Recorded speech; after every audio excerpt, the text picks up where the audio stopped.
Hingga hari terakhir pelaporan SPT, hanya 27% wajib pajak pribadi yang melaporkan SPT-nya. Kepala Bidang Humas Kanwil DGP Bali, Awang Firdaus mengatakan, persentase tersebut menjadi bukti rendahnya kesadaran masyarakat melaporkan SPT.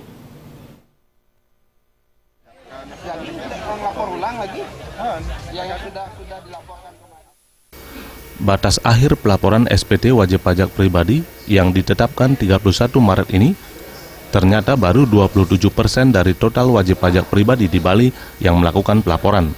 Kepala Bidang Humas Kanwil DGP Bali, Awang Firdaus, memaparkan dari 655.000 wajib pajak, baru 188.000 wajib pajak yang melakukan pelaporan SPT.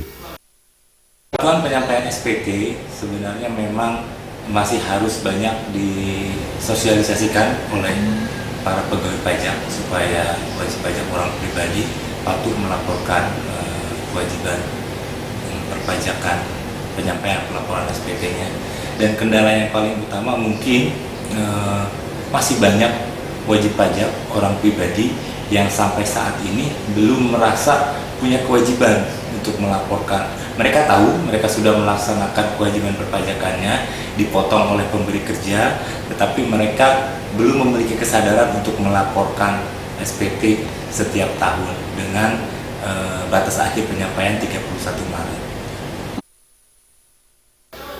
Ditambahkan, meski tanggal 31 April seyogianya merupakan batas akhir, namun karena saat ini tengah digalakkan penyampaian SPT secara e-filing, Direktorat Jenderal Pajak memberi kesempatan pelaporan hingga 31 April mendatang, mengingat masih banyak kendala dalam pelaporan melalui online ini.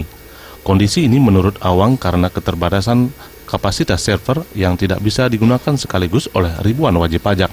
Untuk itu, ke depan Awang berharap wajib pajak lebih awal melakukan pelaporan SPT dan tidak menunggu menit terakhir karena pelaporan sudah dapat dilakukan di awal bulan Januari.